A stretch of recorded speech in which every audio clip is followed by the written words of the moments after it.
एक बहुत सुंदर प्रसंग आता है यहाँ। जिस समय रावण और राम का युद्ध हो रहा था, तो उस समय रावण रथ पर बैठा हुआ था और भगवान श्री राम तपस्वी का वेश धारण के अकेले ही धनुष बाण लेकर के खड़े थे। रावण जैसा बहुत बलशाली व्यक्ति और राम बिना रथ के नीचे खड़े हैं, ये देख करके सबसे ज्यादा दुख हुआ विभीषण जी को कि रावण रथी बिरथ रघुवीरा। श्री विभीषण जी ने जब देखा ठाकुर जी को, तो मन में बड़ा दुख हुआ कि रावण से युद्ध करके भगवान कभी जीत नहीं पाएंगे, क्योंकि वो तो रथ पे बैठा है और ठाकुर तो सामने खड़े हैं, ऐसे कैसे युद्ध जीत पाएंगे। तो नारद जैसे संतों ने देवताओं को धिक्कारा। नारद जी ने इंद्र से कहा कि इंद्र, तुम सब देवताओं के लिए भगवान उस रावण से जा भिड़े, रावण से युद्ध करने पहुंच गए भगवान। अरे तुमको इतनी भी शर्म नहीं है, कम से कम तुम उनके लिए रथ तो तैयार कर सकते हो, क्या तुम भगवान को रथ भी नहीं दे सकते? इंद्र बोला कि नारद जी, रथ की तो कमी नहीं है, रथ तो कब से तैयार खड़ा है, तो फिर इंतजार किस बात का है? बोले बस मैं इंतजार इस बात का कर रहा हूं कि भगवान राम मेरे सामने आकर के कह दे कि इंद्र मुझे रथ दे दो, बस एक बार मुझसे मांग ले। अगर मुझसे रथ मांग लेंगे तो मैं उनको रथ दे दूंगा। नारद जी बोले, इंद्र तू पागल है, भगवान राम तुझसे रथ मांगेंगे? क्यों मांगेंगे? तो इंद्र बोला कि उन्होंने केवट से नाव भी तो मांगी थी, तो क्या वो मुझसे रथ नहीं मांग सकते? नारद जी बोले, इंद्र तू नहीं समझेगा, अरे वो ठाकुर किस तेरे जैसे अभिमानी के आगे नहीं झुकते, वो तो किसी प्रेमी के आगे झुक जाते हैं, वो तो अपने भक्त के आगे झुकते हैं, भक्त के आगे वो झोली फैला देते हैं, पर तेरे जैसे अभिमानी के आगे भगवान नहीं झुकते। राम जी को जब 14 वर्ष का वनवास हुआ, सीता मैया और लक्ष्मण जी को लेकर भगवान रथ पे आरूढ़ होके सारथी के साथ चले आ रहे हैं। सुमंत्र साथ में लेकर के भगवान को गंगा के किनारे छोड़ देते हैं। अब गंगा का जैसे ही तीर आया, राम जी ने रथ रुकवाया। राम जी बोले, भैया सुमंत्र, अब तुम हमें यहीं छोड़कर वापस अयोध्या लौट जाओ। सुमंत्र भगवान का बहुत भक्त था, भगवान को छोड़कर जाने का मन नहीं है सुमंत्र का। तो राम जी कह रहे हैं कि भैया तुम्हारा काम यही तक था, अब हमें छोड़ करके तुम वापस अयोध्या जाओ। भगवान ऐसा कहकर के आगे चल दिए, गंगा पार करनी है। इधर सुमंत्र खड़े हैं, अभी भी इंतजार कर रहे हैं भगवान का। उधर गंगा में एक नाव है और कोई केवट वहां पर नहीं है, सिर्फ एक नाव बची है। अब राम जी की दुविधा देखिए, एक तरफ सुमंत्र है जो जा नहीं रहा, इधर राम जी सोच रहे हैं कि गंगा में एक ही नाव है, अगर ये भी चली गई तो हम पार कैसे होंगे। अब इस कथा का थोड़ा दर्शन करिएगा, इसको सुनना नहीं, इसको कल्पना करिए कि कैसा प्रसंग रहा होगा। राम जी सोच रहे हैं उधर सुमंत्र है जो जा नहीं रहा, और इधर ये एक नाव बची, अगर ये नाव भी चली गई तो हम गंगा पार कैसे करेंगे।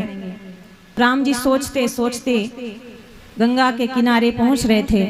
अब जब राम जी को उस केवट ने तीर पे देखा, अभी तो घाट पे पहुंचे नहीं है राम जी, सिर्फ तीर पे खड़े हैं, और तीर पे खड़े देख करके वो केवट नाव लेकर के भागने लगा। तब से खड़ा था वहीं पर, लेकिन जब राम जी को आते देखा तो नाव खोल करके भागने लगा। अब सोचो राम जी की क्या दशा होगी। सुमंत्र जा नहीं रहा है और उधर एक नाव बची थी वो भी भागने लगा। राम जी सोच रहे हैं ऐसे तो गंगा पार कैसे होंगे। तो राम जी के मुंह से निकला,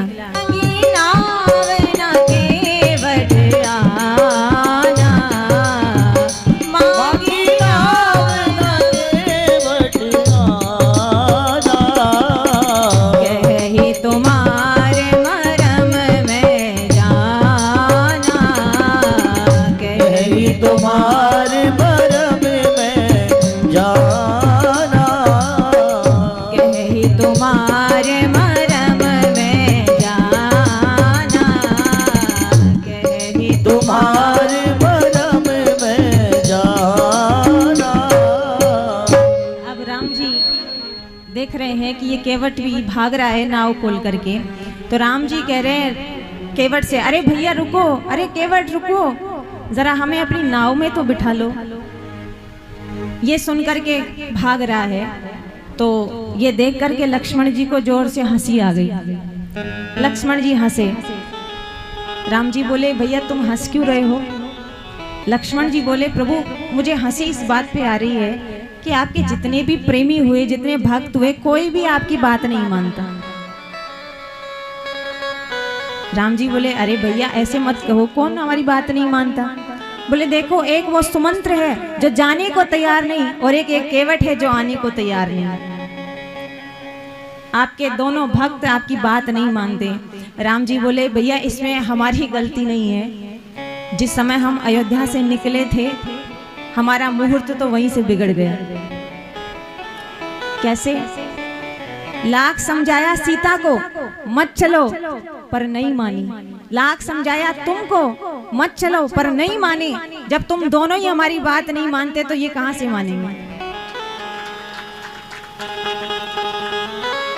अब राम जी सोचते जा रहे हैं और फिर पुकारे,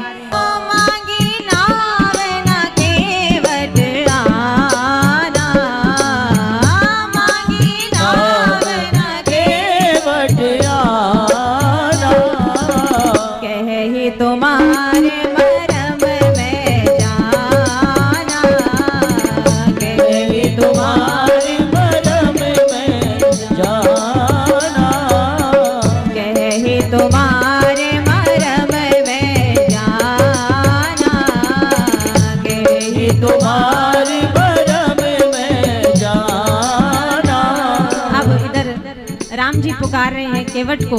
जैसे राम जी आवाज लगाते वैसे ही केवट और दूर भाग रहा है।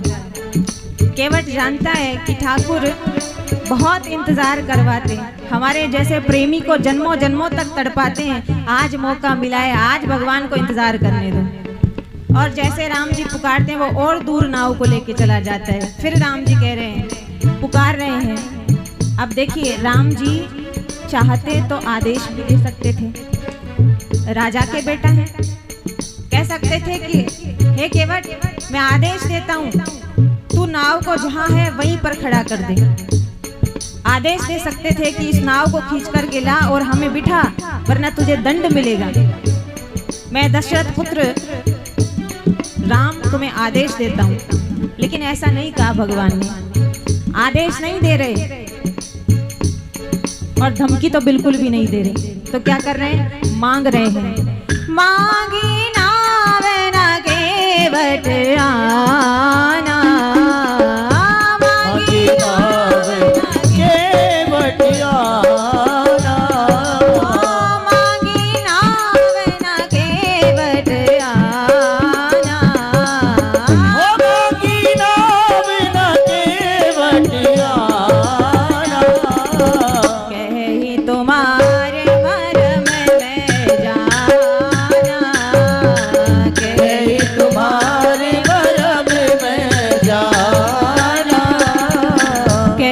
तुम्हारे मरम में जाना, के तुम्हारी मरम में जाना। अब राम जी पुकार रहे हैं, लेकिन केवट आने को राजी नहीं है। राम जी को देख रहे हैं लक्ष्मण जी, सीता जी, और कह रहे हैं प्रभु आपकी कोई भी बात नहीं मानता, क्या करें? तो फिर केवट को पुकारा है, लेकिन भगवान नहीं माने। भगवान पुकार रहे हैं, केवट नहीं माना, क्योंकि केवट जानता है ये जो युद्ध है प्रेम का, ये दो केवटों के बीच है। एक वो केवट है जो गंगा को पार कराता है, और एक राम जी केवट है जो इस भवसागर से पार करवाते हैं। इसलिए आज ये दो प्रेमियों का युद्ध है, इसलिए आज तो केवट भी भाव खा रहा है। और भगवान फिर पुकारे हैं, मांगी नाव न केवट आना, मांगी नाव न केवट आना, मांगी नाव न केवट आना, मांगी नाव न केवट आना,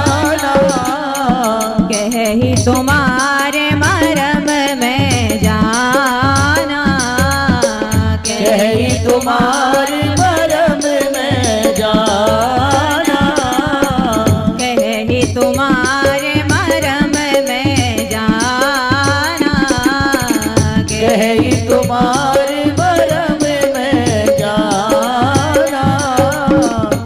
केवट के मन में यही भाव है कि राम जी मुझे पुकार रहे हैं, लेकिन केवट यही सोच रहा है। किसी ने बहुत सुंदर कहा कि एक तरफ ख्वाहिश है दुनिया भर के शहंशाह की, एक तरफ ख्वाहिश है दुनिया भर के शहंशाह की, और एक तरफ इनकार है एक मस्त लापरवाह की। एक तरफ राम जी हैं, एक तरफ केवट है। केवट तो एकदम मस्त लापरवाह है, उसे बिल्कुल भी चिंता नहीं कि सामने भगवान खड़े हैं। अरे भगवान ना सही, कम से कम राजा के बेटा हैं, वो भी सोच लेता। लेकिन पता है कि ठाकुर अपने भक्तों से प्रेम करते हैं कि एक तरफ ख्वाहिश है दुनिया भर के शहंशाह की, और एक तरफ इनकार है मस्त लापरवाह की। प्रेम के झगड़े में चलती कोशिश ये चाह की, प्रेम के झगड़े में चलती कोशिश ये चाह की, कि दीन बंधु की दया हो और जिद रहे मल्लाह की। कि देखिए किसकी विजय हो और किसकी हार हो, देखिए किसकी विजय हो और किसकी हार हो, दोनों मल्लाहों में पहले किसकी नैया पार हो, दोनों मल्लाहों में पहले किसकी नैया पार हो। अब देख, सब देवी देवता देख रहे हैं आकाश में, एक तो राम जी हैं, एक भक्त है। अब ये देखना बाकी रह गया कि दोनों ही केवट है, सबसे पहले किसकी नाव पार होती है। राम जी कह रहे हैं, अरे भैया केवट, हम तुझसे कब से मांग रहे हैं नाव, लेकिन तू आने को राजी नहीं। अरे कारण तो बता, आखिर बात क्या है। तो केवट कहता है, महाराज हमें आपसे कोई तकलीफ नहीं है, पर हमें दिक्कत इस बात से, हमने सुना है कि आपके पैरों में बहुत जादू है, आपके चरणों में जो धूल लगी है, महाराज हमने सुना है कि ये पत्थर को भी लग जाए तो वो स्त्री बन जाती है। ये सुनकर के लक्ष्मण जी जोर से हंसे। लो, अभी तक बात होने में समय नहीं लगा और ये बात यहाँ तक पहुंच गई, खबर पहुंच गई। केवट कह रहा है कि महाराज हमें आपसे चिंता नहीं है, हमें दिक्कत आपके चरणों की धूल से। जब आपकी चरणों की धूल से पत्थर स्त्री बन सकता है, तो महाराज हमारी नाव तो लकड़ी की है, अगर इसको लग गया तो फिर ये भी नारी बन जाएगी, और एक तो पहले ही घर में बैठी, हम एक को संभाल ले वही बहुत है, दो दो पत्नियों को हम संभाल नहीं पाएंगे प्रभु, इसलिए हमें आपको नाव में नहीं बिठाना।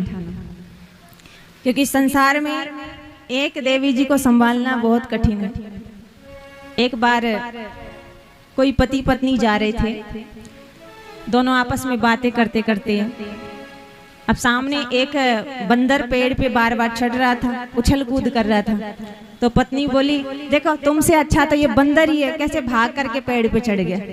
बेचारे को बहुत शर्मिंदा होना पड़ा, मेरे से अच्छा बंदर को बता दिया। अब बेचारे ने बहुत कोशिश करके पेड़ पे चढ़ना सीख लिया। अगली बार दोनों उसी पेड़ के नीचे से निकल रहे थे, पति भाग करके तुरंत उस पेड़ पे चढ़ गया। पत्नी ने कहा कि क्या कर रहे हो? बोले तुमने कहा था ना कि तुमसे अच्छा तो बंदर ही है, देखो तुरंत कैसे पेड़ पे चढ़ गया। तो मैंने बहुत मेहनत करके पेड़ पे चढ़ना सीख लिया, अब मैं भी चढ़ गया। तो बोली कि अब तुम में और बंदर में फर्क ही क्या रह गया। तो केवट कहता है कि महाराज एक को संभाल लूं वही बहुत है, दो दो को नहीं संभाल पाऊंगा। केवट कह रहा है प्रभु आपको मैं एक उपाय बताता हूँ। बोले आप मेरे नाव में बैठने से पहले अपने चरणों की जो धूल है उसको हटवाइए। तो बोले इसके लिए क्या उपाय करना पड़ेगा? बोले आपके चरणों को धोना पड़ेगा, मैं आपके चरणों को धोना चाहता हूँ। राम जी कह रहे हैं कि भैया ऐसे नहीं बैठने दोगे? बोले नहीं, पहले चरणों को धुलवाना पड़ेगा। अच्छा ठीक है, तो भैया तुम्हें चरण धोने हैं तो धो लो। केवट बोला धो लो। प्रभु आज गरज आपकी है, मेरी नहीं है, मैं नहीं धोने वाला। आप कहो कि केवट आओ और आकर के मेरे चरण धो, आप कहो। राम जी बोले भैया ये शोभा देता है क्या? अरे कौन कहता है कि मेरे चरणों को धो, ये तो मर्यादा नहीं है, मैं कैसे कह सकता हूँ। तो केवट बोला ठीक है मत कहो, बैठे रहो आनंद करो, हम भी यहीं बैठे। बड़ा अड़ीला भक्त है। तो भगवान ने कहा कि अच्छा ठीक है, जाओ जाकर के केवट पानी लेके आओ जल्दी और हमारे चरणों को धो। अब केवट गया, जल लेकर के आया, एक पात्र लाया और राम जी के चरणों को उस पात्र में रख करके बड़े भाव से मल मल करके भगवान के चरणों को धो रहा है। कभी अंगूठे को धोता, कभी उंगली को धोता है।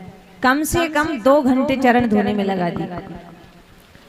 भगवान कह रहे हैं धुल गए? नहीं नहीं प्रभु अभी थोड़ी और बाकी, कहीं इधर रज ना रह जाए, कहीं इधर पर ना रह जाए। ये देख करके